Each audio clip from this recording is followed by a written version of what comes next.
حضرت خواجہ خواجگان قطب عطائے رسول سلطان الہند غریب نواز حضرت خواجہ معین الدین چشتی اجمیری سنجری رحمۃ اللہ علیہ کا آبائی وطن سیستان کا سنجر علاقہ تھا جو وسط ایشیا میں پڑتا ہے۔ ایک روایت کے مطابق یہی 532 ہجری میں آپ کی ولادت کا سعادت ہوئی۔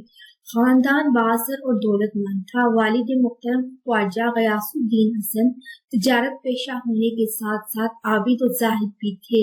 آپ کی پرورش ناز و نعیم کے ساتھ ہوئی اور بچپن معاشی خوشحالی میں گزرا۔ آپ نسبی اعتبار سے نجم الطرفین سید تھے۔ سلسلہ نسب 15 واسطوں سے حضرت علی مرتضیٰ رضی اللہ تعالیٰ عنہ تک پہنچتا ہے۔ جس دور میں خواجہ صاحب کی ولادت ہوئی وہ زمانہ عالم اسلام کے لیے مصیبتوں اور پریشانیوں سے بھرا ہوا تھا۔ منگولوں کی لوٹ مار عام تھی۔ مسلم ممالک میں کشت و خون کا بازار گرم تھا۔ آپ کے والد نے حالات کو دیکھتے ہوئے سیستان چھوڑنے کا فیصلہ کیا اور خراسان چلے آئے جہاں خطرات قدرے کم تھے اور یہی خواجہ صاحب کی تعلیم شروع ہوئی۔ مگر جلد ہی یہ جگہ بھی غیر محفوظ ہو گئی اور یہاں بھی لوٹ مار شروع ہو گئی۔ خراسان جہاں پہلے امن و امان تھا وہاں کی حالت بھی دوسرے علاقوں کی طرح ہو گئی۔ یہاں خانہ جنگی کا یہ عالم تھا کہ جو جسے چاہتا قتل کر دیتا۔ کوئی حکومت نہیں تھی اور کسی کے سامنے داد و فریاد نہیں کی جا سکتی تھی۔ جب آپ کی عمر محض 15 سال تھی تب والد کا انتقال ہو گیا اور مزید پریشانیوں نے گھیر لیا۔ والدہ محترمہ بی بی نور نے آپ کی تعلیم و تربیت کی طرف خاص توجہ فرمائی مگر جلد ہی دست قضا نے انہیں بھی آپ سے چھین لیا اور آپ اکیلے رہ گئے۔ والدین کے ورثے سے ایک باغ اور ایک پنچکی آپ کو ملی تھی، لہٰذا آپ نے باغبانی کو معیشت کا ذریعہ بنایا اور باغ کی دیکھ بھال میں مصروف ہو گئے۔ اپنے ہاتھوں سے باغ کی حفاظت کرتے اور پانی اور کھاد وغیرہ دینے کے ساتھ اس کی کاٹ چھانٹ کرتے تھے۔ والدین کے انتقال کے بعد نوعمر خواجہ کی زندگی رفتہ رفتہ پٹری پر آ رہی تھی کہ اچانک ایک روحانی واقعے نے آپ کی زندگی کا رخ بدل دیا۔ ایک روز آپ اپنے باغ میں مصروف تھے کہ ایک مجذوب فقیر کا ادھر گزر ہوا جس کا نام ابراہیم قندوزی تھا۔ یہ بزرگ دنیا کے تمام ہنگاموں سے بے نیاز رہتے تھے اور اکثر ادھر ادھر گھومتے رہتے تھے۔ خواجہ صاحب نے انہیں باغ میں دیکھا تو خوش ہوئے اور مدارات کے طور پر انگوروں کا ایک خوشہ ان کی خدمت میں پیش کر دیا۔ صاحب نظر نے صاحب دل کو پہچان لیا اور محسوس کر لیا کہ نوجوان کام کا آدمی ہے۔ اپنی گٹری سے روٹی کا ایک کچھ ٹکڑا نکال کر بڑھایا۔ خواجہ صاحب نے اسے کھایا تو عشق و عرفان کی کیفیات نے دل پر اثر جمانا شروع کر دیا۔ ایک روحانی انقلاب کا احساس ہونے لگا۔ بزرگ تو اپنا کام کر کے چلے گئے مگر جلد ہی آپ نے اپنا باغ اور پنچکی فروخت کر دی اور حاصل شدہ رقم غریبوں میں تقسیم کر کے تنہا نکل پڑے۔ مولانا حسام الدین بخاری نامی ایک بزرگ سے آپ نے ایک حفظ قرآن کیا تھا۔ تحصیل علم کے بعد روحانی رہنمائی کے لیے مرشد کی تلاش میں نکل پڑے اور کئی شہروں اور ملکوں کا سفر کرتے رہے۔ خواجہ معین الدین چشتی اجمیری جب عراق کے قصبے ہارون پہنچے تو دلی مراد بھر آئی اور آپ کی ملاقات خواجہ عثمان ہارونی سے ہوئی جنہوں نے سلوک و معرفت میں آپ کی رہنمائی فرمائی۔ آپ ایک مدت تک ان کے ساتھ رہے اور ان سے متاثر ہوئے، تب ان کی بیعت اختیار کی۔ خواجہ صاحب نے ان کے ساتھ کئی طویل سفر کیے اور ان سے روحانی تربیت پائی۔ اس دوران عبادت اور ریاضت کی اور اہل اللہ سے ملاقاتیں ہوتی رہیں۔ اندازہ ہے کہ تقریباً 2.5 سال تک آپ اپنے مرشد کی خدمت میں رہے۔ اسی دوران حج بیت اللہ بھی ادا کیا۔ خواجہ عثمان ہارونی کی خدمت سے رخصت ہونے کے بعد بھی آپ کا سفر جاری رہا اور کئی ملکوں کی سیاحت کی۔ اس سفر میں کئی صوفیاء اور اللہ والوں سے آپ کی ملاقاتیں ہوئیں اور آپ کو سیکھنے سکھانے کا موقع ملا۔ جن بزرگوں سے آپ کی ملاقاتیں رہیں ان میں ایک شیخ نجم الدین کبریٰ رحمۃ اللہ علیہ تھے جو معروف صوفیاء میں شامل ہیں۔ بغداد سے 7 میل کے فاصلے پر ایک قصبے میں ان سے آپ ملے۔ اس دوران بغداد میں بھی خواجہ صاحب کا قیام رہا۔ تب یہاں عباسی خلیفہ کی حکومت تھی۔ اس زمانے میں عباسی خلافت نازک دور سے گزر رہی تھی اور مصر کی فاطمی خلافت کا زور بڑھ رہا تھا۔ بغداد سے آپ تبریز تشریف لے گئے जो ईरान का शहर है। यहाँ ख्वाजा अबू साद तबरेज़ी रहते थे जो बाकमाल बुजुर्गों में थे और इनके मुरीदैन में बड़े औलिया शामिल थे। यहाँ दोनों बुजुर्गों की मुलाकात हुई और कुछ दिन क़याम के बाद आप इस्फहान की तरफ चल पड़े। ये भी ईरान का शहर है। यहाँ शेख महमूद इस्फहानी से आपकी मुलाकात हुई। यहीं आपको ख्वाजा कुतुबुद्दीन बख्तियार काकी मिले जो शेख से मुरीद होने के इरादे से आए थे। ख्वाजा कुतुब ने जब आपको देखा तो शेख से मुरीद होने का इरादा तर्क कर दिया और आपके साथ हो लिए।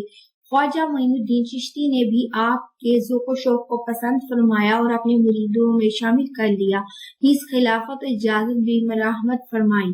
इस्फहान के बाद हरकान आपकी अगली मंजिल करार पाई। यहाँ जब तक रहे वाज़ व नसीहत करते रहे और हल्के खुदा को राह रास्त पर लाने के काम में लगे रहे। यहाँ बहुत से लोगों ने आपके हाथ पर बैत की और गुनाहों से ताइब हुए। यहाँ से इस तरह आबाद आए जहाँ शेख नासरुद्दीन नामी एक वली रहते थे। इनका सिलसिला बैत 2 वास्तों से बायजीद बस्तामी रहमतुल्लाह अलैह तक पहुँचता था। ख्वाजा साहब शेख के कमालात के गर्विदा हुए और इनसे इक्तिसाब फैज़ किया। यहाँ से आगे बढ़ने के बाद मुख्तलिफ इलाकों से फिरते फिराते आप खैरात पहुँचे।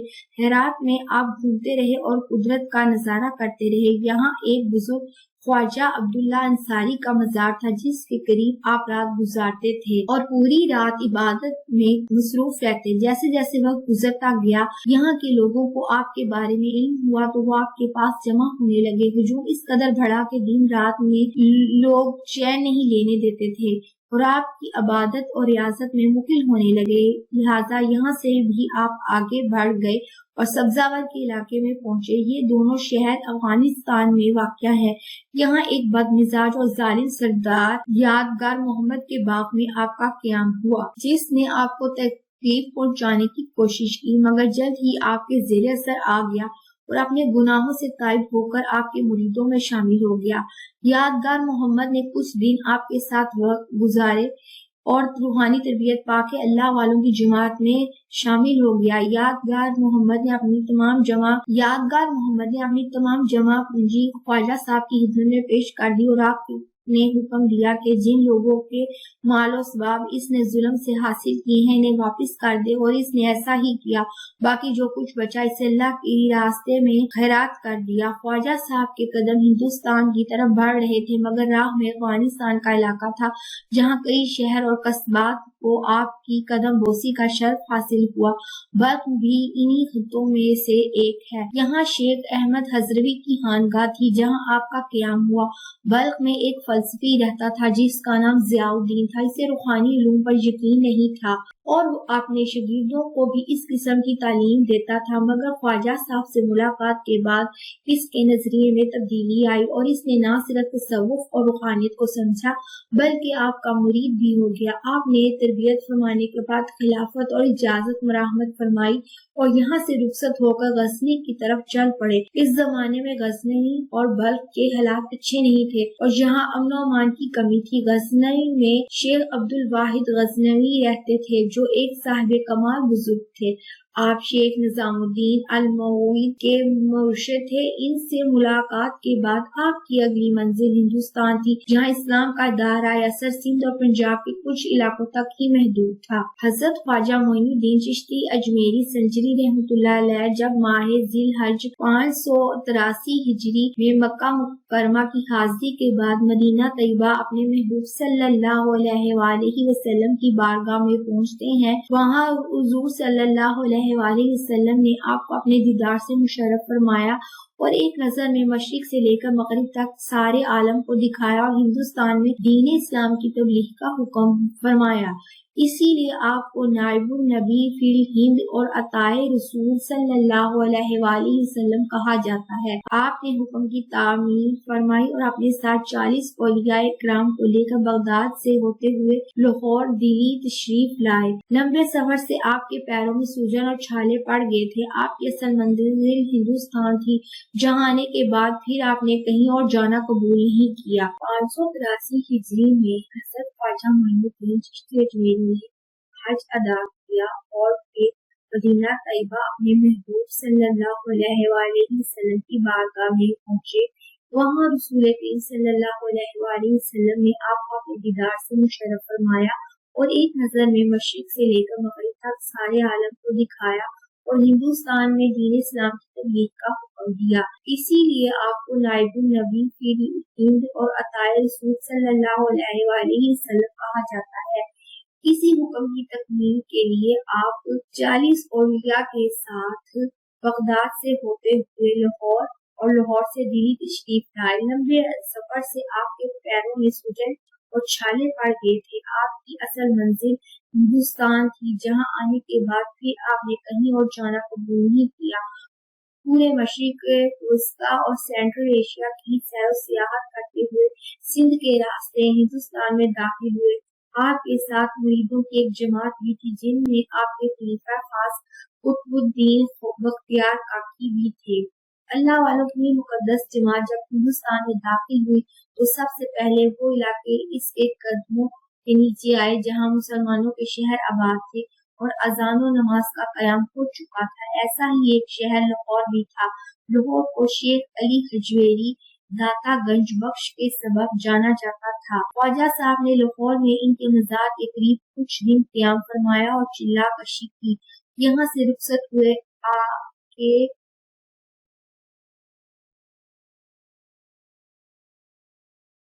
अल्लाह वालों की मुकद्दस जमात जब हिंदुस्तान में दाखिल हुई तो सबसे पहले वो इलाके इसके कदमों के नीचे आए जहां मुसलमानों के शहर आबाद थे और अजान और नमाज का कयाम हो चुका था। ऐसा ही एक शहर लाहौर भी था। लाहौर को शेख अली हजवेरी दाता गंज बख्श के सबब जाना जाता था। ख्वाजा साहब ने लाहौर में इनके मज़ार के करीब कुछ दिन क़याम फरमाया और चिल्ला कशी की। यहाँ से रुखसत होते हुए आपकी जबान पर चंद मिसरे आए जो आज भी लोहे मज़ार पर सुबत है। गंज बख्श वैसे आलम मजहरे नूरे खुदा नक्सान रा पीरे कामिल कामिला रा रहनुमा। ख्वाजा साहब लाहौर आते हुए दिल्ली आए तब यहाँ पृथ्वीराज चौहान की हुकूमत थी, जिसे राय पिथौरा के नाम से भी तारीख में याद किया जाता है। इसके ज़ेरे हुकूमत इलाकों में दिल्ली और अजमेर खास थे। वो अफगानिस्तान के हुक्मरान शहाबुद्दीन मोहम्मद गौरी ने कई बार हिंदुस्तान पर हमले किए थे, मगर राय पिथौरा की क़यादत में राजगान हिंद की अफवाज ने इसे पसपा होने पर मजबूर कर दिया था और अंदरून हिंद इसके दाखिल होने की कोशिशें कामयाब नहीं हो सकी थी। इससे पहले महमूद गजनवी ने भी हमला किया था। ख्वाजा साहब जिन खित्तों की सैर करते हुए दिल्ली पहुंचे थे, इनमें तकरीबन तमाम इलाके मुसलमानों से भरे हुए थे, मगर दिल्ली एक अल्लाह का नाम लेने वालों से खाली थी। ये वो मकाम था जहाँ हदायत और रहनुमाई का काम करने की जरूरत थी। यहाँ एक मुद्दत तक आपका क़याम रहा और तब्लीग दीन के काम में आप मसरूफ रहे। दिल्ली वालों के लिए इस्लाम एक अजनबी मजहब जरूर था, मगर आपकी खुश अखलाकी और हल्के हिकमत ने जल्द ही लोगों को आपका गिरविदा बना लिया और इन्हें इस्लाम के साथ तसव्वुफ और रूहानियत से आशनाई होने लगी। लोगों का हजूम आपके बीच जमा होने लगा, मगर आपने यहाँ मुश्किल क़याम का इरादा नहीं किया। अजमेर राजस्थान का एक दूर अफताना शहर था, मगर इस खित्ते से ख्वाजा साहब का मस्कन बनने का मुस्तहिक था कि यहाँ दावती काम करने के इम्कानात थे। अजमेर में राजा पृथ्वीराज चौहान की हुकूमत का मरकज था और इलाके में होने वाले एक एक वाक़े पर इसकी नजर रहती थी। चुनांचे एक मुसलमान दरवेश की आमद भी इसकी नजर से नहीं छुपाई। ख्वाजा साहब के यहाँ क़याम के बाद रफ्ता रफ्ता आपके अकीदतमंदों की तादाद में इजाफा होने लगा और मुकामी लोग आपके गर्विदा होने लगे। अजमेर में इस वक्त एक मंदिर था जो अजमेर का सबसे बड़ा मंदिर था और सिर्फ राजाओं और रानियों की इबादत के लिए मखसूस था। मंदिर के साथ ही एक तालाब था जिसका नाम अना सागर था। हिंदू इस तालाब के पानी को इंतहाई बड़ी ख्याल करते थे। इनका ख्याल था कि जो इस तालाब में गुस्ल करेगा इसके सबब पुनः जड़ जाते हैं। कहते हैं इस मंदिर में रात को इतने चिराग जलते थे कि सिर्फ एक ही रात 3.5 मन तेल इन चिरागों में इस्तेमाल होता था। इर्द गिर्द के कई देहात मंदिर के नाम थे, यानी इन देहातों की आमदनी मंदिर पर खर्च होती थी। मंदिर में हजारों मुलाजिमीन थे जिनका काम आने वालों की रहनुमाई करना था कि कौन सा खुदा बेटा अता करता है और कौन सा देवता सेहत और तंदुरुस्ती का मालिक है। और किस मूर्ति की पूजा से दौलत मेहरबान होती है। ख्वाजा गरीब नवाज रहमतुल्लाह अलैह इस मंदिर के करीब तशरीफ ले गए और अना सागर से कुछ फासले पर चटाई बिछाकर अपने मुरीदों के हमरा बैठ गए। असर का वक्त हुआ ही चाहता था, लिहाजा आप रहमतुल्लाह अलैह ने हजरत कुतुबुद्दीन रहमतुल्लाह अलैह से अजान देने का कहा। कुफ्र शिर्क के घर अजमेर में अल्लाह की वहदानियत और हजरत मोहम्मद सल्लल्लाहु अलैहि वसल्लम की रिसालत का ये पहला ऐलान था। वो लोग इस्लाम से मुकम्मल तौर पर ला इल्म थे, चुनाचे अजान की आवाज सुनकर वो हैरान हुए और अपने घरों से निकल आए। सब मुसाफिरों ने अना सागर के पानी से वजू किया और नमाज पढ़ना शुरू कर दी। सब हिंदू हैरान रह गए कि सब भगवान तो अंदर हैं, ये लोग सहन में किस भगवान को सजदा कर रहे हैं। जब शाम हुई तो राजा के ऊंट जो दिन में चलने के लिए गिर हुए थे अपने चरवाहों के साथ वापिस आने लगे। इत्तेफाक से जहां हजरत ख्वाजा रहमतुल्लाह अलैह अपने साथियों के साथ बैठे थे वो जगह राजा के ऊँटों के बैठने की थी। चरवाहों ने हजरत ख्वाजा साहब से कहा, उठो बाबा, ऊँटों के बैठने की जगह खाली करो। आप रहमतुल्लाह अलैह ने फरमाया, इतना मैदान पड़ा है, ऊँट तो कहीं भी बैठ जाएंगे, क्यों मुसाफिरों को तंग करते हो। वो ना माने और मुसलसल इसरार करते रहे कि ऊँट किसी जगह बैठेंगे। आखिर उन्होंने बहुत बदतमीजी से कहा, ये राजा के ऊँटों के बैठने की जगह है और इधर राजा के ऊँट ही बैठेंगे, तुम लोग कहीं और डेरा लगाओ। आखिर आप ने उठते हुए हजरत कुतुब से फरमाया, उठो कुतुबुद्दीन, ये कह रहे हैं कि ये ऊँटों के बैठने की जगह है, चलो अब यहाँ ऊँट ही बैठे रहेंगे। ये कहकर आप अपने साथियों समेत वहां से उठ गए। अगली सुबह जब ऊँटों को चराने के लिए ले जाने का वक्त आया और चरवाहों ने ऊँटों को उठाना चाहा तो पता चला कि ऊँट उठने के काबिल नहीं है। उन्होंने ऊँटों को मार मार कर जबरदस्ती उठाना चाहा, लेकिन वो बैठे ही रहे। चरवाहे परेशान हो गए कि जो ऊँट इनके एक इशारे पर उठ खड़े होते थे आज क्यों नहीं उठ रहे। आखिर में याद आया कि कल इस मुसाफिर बाबा ने कहा था, चलो अब यहाँ ऊँट ही बैठे रहेंगे। लोग इकट्ठा होना शुरू हो गए। कोई कह रहा था कि बाबा कोई कामिल जादूगर है और किसी का ख्याल था कि वो कोई भगवान का अवतार है। बात राजा पृथ्वी तक पहुंच गई कि एक मुसाफिर बाबा ने राजा के ऊँटों पर जादू कर दिया है। राजा ने हजरत मोइनुद्दीन चिश्ती अजमेरी को पैगाम भेजा कि तुम कैसे पक्षी हो जो बेजुबानों को बांध रखा है, ये बेचारे भूख प्यास से मर जाएंगे, इसलिए मेहरबानी करके अपना जादू वापिस ले लो। आप रहमतुल्लाह अलैह ने फरमाया, हम मुसलमान हैं, मुसलमान बददुआ नहीं करते, ना ही जादू। जिसके हुक्म से बैठे हैं उसी के हुक्म से उठ खड़े होंगे। अब जो जाकर उठाया तो उन पहली बार ही उठ खड़े हुए। हिंदुओं की दिलचस्पी इन मुसाफिरों में बढ़ने लगी। पांचों वक्त अजान होती और नमाज अदा की जाती। आखिर राजा तक ये बात पहुंच गई और इसको शिकायत की गई कि ये जो मुसाफिर आए हैं सब मुसलमान हैं, पांचों वक्त अजान देते हैं और हमारे पवित्र तालाब को हाथ मुंह धोकर विष्ट करते हैं और हमारे धर्म के खिलाफ बातें करते हैं। कहते हैं ये मूर्तियां पूछने के काबिल नहीं, ये तो महज पत्थर है, इसलिए इन्हें यहाँ से उठाया जाए। राजा ने मुसाफिरों को पैगाम भिजवाया कि तुम लोग गोश्त खाते हो, हमारे धर्म के खिलाफ बातें करते हो और तुम हमारे पाक तालाब को हाथ डालकर नापाक करते हो, जो हमसे बर्दाश्त नहीं होता, इसलिए तुम लोग यहाँ से चले जाओ। आप रहमतुल्लाह अलैह ने फरमाया कि और भी तो इतनी दुनिया आती है, हमारे पानी ले लेने से कौन सा कमी आ जाएगी। लेकिन वो कहने लगे कि वो सब हमारे अपने धर्म के लोग हैं और तुम दूसरे धर्म के हो। आइंदा तुम लोगों ने तलाक को नापाक किया तो हम सख्ती से पेश आएंगे। आपने हजरत कुतुबुद्दीन बख्तियार काकी रहमतुल्लाह अलैह से फरमाया, कुतुबुद्दीन शायद ये लोग आइंदा हमें पानी देने न दे। आप रहमतुल्लाह अलैह ने हजरत कुतुबुद्दीन बख्तियार रहमतुल्लाह अलैह से फरमाया, कुतुबुद्दीन शायद ये लोग आइंदा हमें पानी लेने पर कोई फसाद बर्पा करें। जाओ एक पूजा पानी ले आओ ताकि जरूरत के वक्त कुछ पानी तो मौजूद हो। लिहाजा हजरत कुतुबुद्दीन रहमतुल्लाह अलैह ने इनसे फरमाया, चलो हम पूजा भर लेते हैं। करीने हकारत से बोले, आज एक पूजा ले जाओ, लेकिन आज के बाद तुम्हें एक कतरा पानी भी नहीं मिलेगा और तुम्हारा जिस्म पानी से न छूए। हजरत कुतुबुद्दीन रहमतुल्लाह अलैह तालाब की सीढ़ियों पर जा बैठे और पूजा पानी में डाल दिया।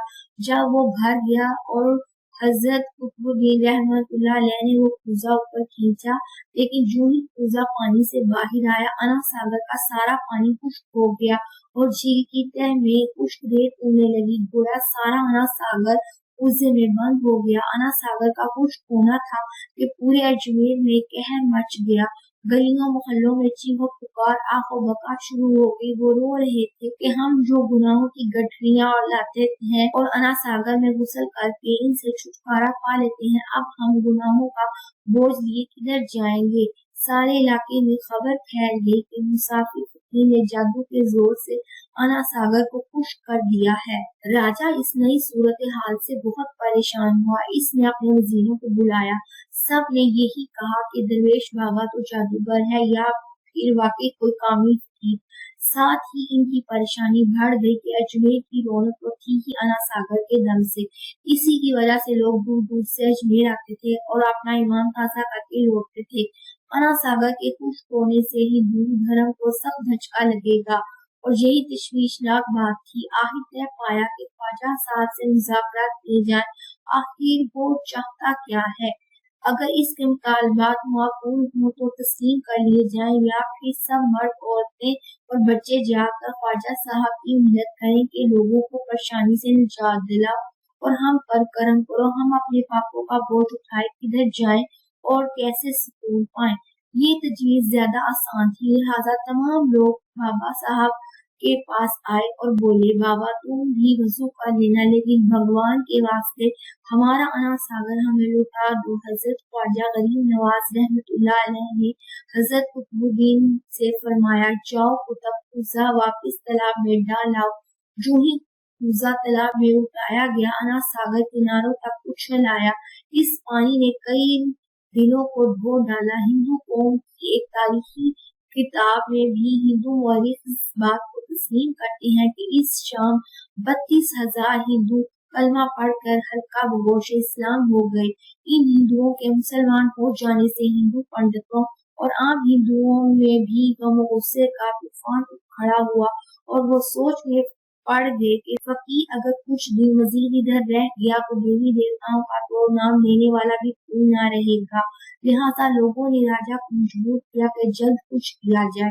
राजा ने मंदिर के बड़े पंडित रामदेव को बुलाया, उसे बाबा साहब रहमतुल्लाह अलैह से मुनाजरा करने का कहा और इन्हें शिकस्त देकर अजमेर से बाहर निकाल देने का हुक्म दिया। राजा देव अपने वक्त का माना हुआ पंडित था, जिसकी इल्मी काबिलियत की दूर दूर तक धूम मची हुई थी। इसने राजा को यकीन दिलाया कि जल्द ही राजा कोई अच्छी खबर सुनेगा। रामदेव 1,500 चेलों के साथ अजमेर आया और बाबा साहब से उल्टे सीधे सवाल करना शुरू किए। हजरत ख्वाजा रहमतुल्लाह अलैह ने खामोशी इख्तियार किए रखी। जब रामदेव ने हद से बढ़कर शोर मचाना शुरू किया तो हजरत ख्वाजा रहमतुल्लाह अलैह ने इसकी तरफ आंख उठाई और मुस्कुरा कर फरमाया, रामदेव तू शोर मचा रहा है और मैं तेरे माथे पर ईमान का नूर चमकता देख रहा हूँ। फिर इसने हिरन की खाल पर बैठकर हवा में उड़ने का मुजाहरा किया और एक खौफनाक कुव्वत के साथ मुकाबले के लिए बढ़ा। इस तरह के जादू के शेर असदहे साथ हैं और सब आग के चक्कर फेंकते हुए आगे बढ़ रहे थे। मखलूक अजीम साथी, आपके साथी जादू का ये दहशत के सामान देखकर घबराए।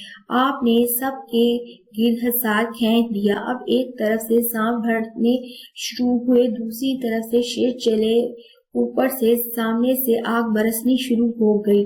दहशतनाक समा था। अहले शहर तक लरज रहे थे। कोई हिसार के अंदर कदम न रख सकता था। आप नमाज में मसरूफ थे, जिसके बाद आपने एक मुट्ठी खाक ली और फूंक मारकर फेंक दी। सारा तिलिस्म फना हो गया। अब मैदान साफ था और जे पाल हर जमीयत ज़दा शिकस्त खुर्दा खड़ा था। इसे परवास का पूरा मालिका था। चुनाचे उड़ा तो अफलाक की बुलंदियों में जा दाखिल हुआ, मगर हुजूर ख्वाजा गरीब नवाज ने अपनी जूती को हुक्म फरमाया, آپ کی جوتیاں اسے مارتے ہوئے زمین پر لے آئی۔ آپ اس نے متی ہو کر پاؤں پر گر کر معافی مانگی اور روتے ہوئے بولا، بابا جس دھرم کے تم ہو اسی دھرم میں مجھے بھی شامل کر لو۔ سب لوگ جو مناظرہ دیکھنے آئے تھے یہ منظر دیکھ کر حیران رہ گئے۔ جو رام دیو بابا کو شکست دینے آیا تھا خود مفتوح ہو چکا تھا۔ آپ نے اس کا اسلامی نام عبداللہ رکھا۔ اجمیر کا راجہ پرتھوی راج روز نئے نئے طریقوں سے خواجہ جی کو تکلیف پہنچانے اور پریشان کرنے کی کوششیں کرتا رہتا تھا، لیکن اللہ تعالیٰ کے فضل و کرم اور عنایت سے اس کی ہر تدبیر الٹی ہو جاتی تھی۔ انہی دنوں اکبر بادشاہ نے اپنے ہاں اولاد نرینہ کی دعا خواجہ غریب نواز سے کروائی تھی اور ساتھ ہی منت مانی تھی کہ اگر بیٹا ہو گیا تو وہ آستانہ پر ننگے پاؤں حاضری دے گا اور 4 من چاول کی دیگ چڑھائے گا۔ جب اس کی منت پوری ہوئی تب وہ ننگے پاؤں دیگ لے کر حاضر ہوا اور آستانہ مبارک پر اس دیگ میں چاول پکائے جانے لگے۔ اللہ کی مخلوق ان چاولوں سے فیض یاب ہونے لگی۔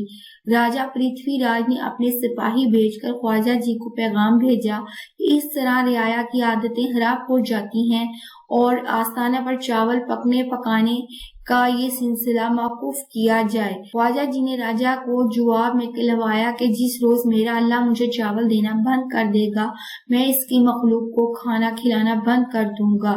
پھر ایک دن خواجہ جی نے اپنے مریدین سے بڑا اطمینان کہا، میں نے پرتھوی راج کو زندہ سلامت لشکر اسلام کے سپرد کر دیا ہے۔ انہی دنوں شہاب الدین غوری تازین کی شکست کھانے کے بعد غزنی چلا گیا اور شکست کے بعد بستر پر نہیں سویا اور ہمیشہ شکست کا بدلہ لینے کا سوچتا۔ ایک روز خواب میں ایک نورانی چہرہ بزرگ کی زیارت ہوئی جنہوں نے اسے یہ بشارت اور خوشخبری سنائی کہ اللہ تعالیٰ نے ہندوستان کی حکومت تجھے بخش دی۔ وہ 1,07,000 کی فوج کے ساتھ تھانسیر کے میدان میں دریائے سرسوتی کے پار میدان جنگ میں پہنچ گیا۔ پرتھوی راج 3 لاکھ سوار فوجیوں، 3,000 جنگی ہاتھیوں اور 16,000 ساز و سامان کی گاڑیوں کے ساتھ مقابل آیا۔ 150 راجاؤں مہاراجاؤں کی افواج اس کے ہمراہ تھی۔ کفر و اسلام اور حق و باطل کے درمیان زبردست معرکہ ہوا۔ دست بدست لڑائی اپنے عروج پر تھی کہ سلطان غوری نے پرتھوی راج اور اس کے لشکر کو شکست دے کر پرتھوی راج کو زندہ گرفتار کر لیا۔ اس طرح خواجہ جی کا یہ فرمان درست ثابت ہوا کہ انہوں نے پرتھوی راج کو زندہ لشکر اسلام کے سپرد کر دیا ہے۔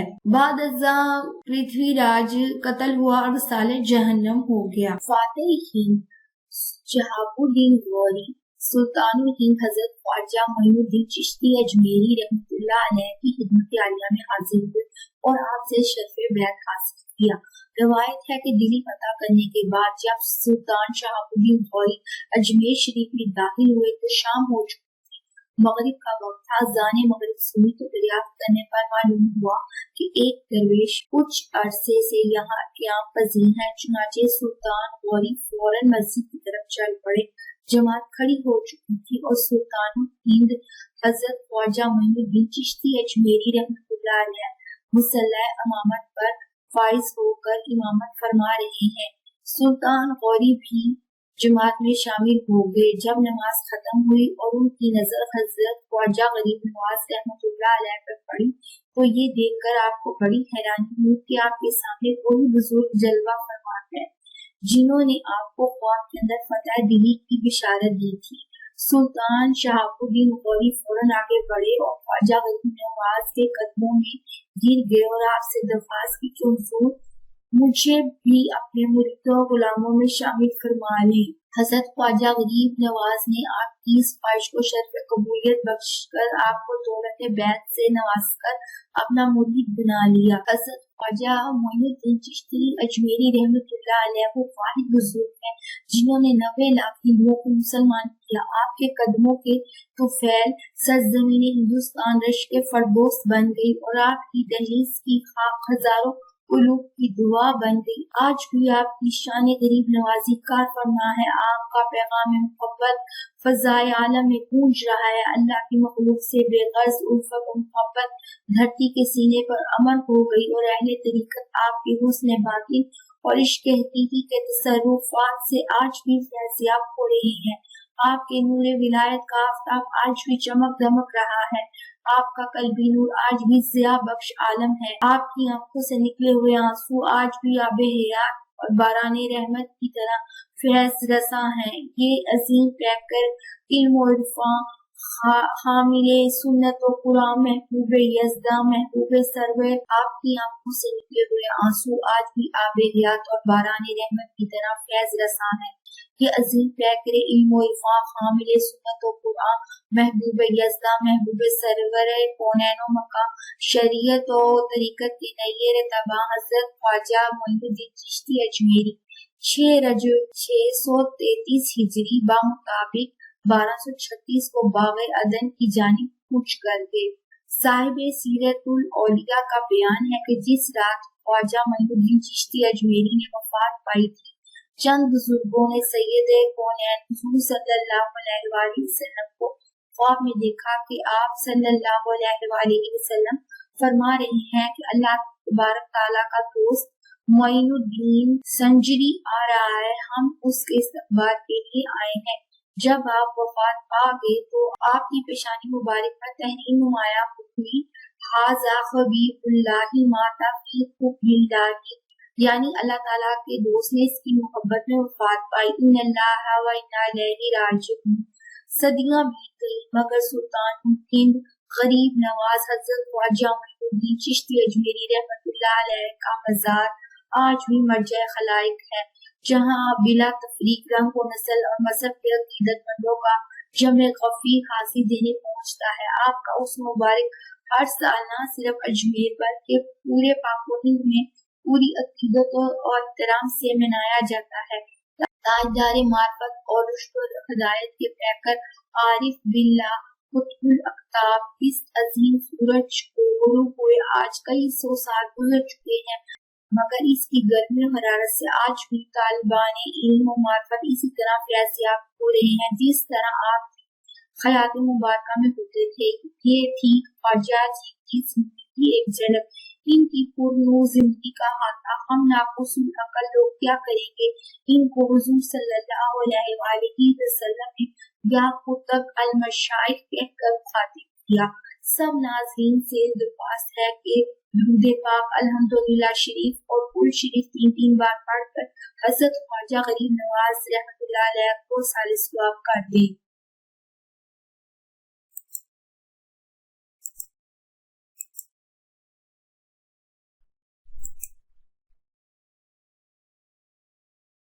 अल्लाह ताला ख्वाजा जी की तुर्बत पर बेशुमार रहमतें और बरकतें नाज़िल फरमाए, हम सबको इनके फयूज़ व बरक़ात अता फरमाए और इनके नक्शे कदम पर चलने की तौफीक अता फरमाए। आमीन या रब्बल आलमीन। मैं गदाए ख्वाजा चिश्त हूँ, मुझे इस गदाई पे नाज है, मुझे नाज ख्वाजा पे क्यों ना हो कि मेरा ख्वाजा तो गरीब नवाज है। ख्वाजा गरीब नवाज की बारगाह में इस्तग़ासा पेश है, मेरा बिगड़ा वक्त सवार दे, मेरे ख्वाजा मुझको नवाज दे, तेरी एक निगाह की बात है मेरी जिंदगी का सवाल।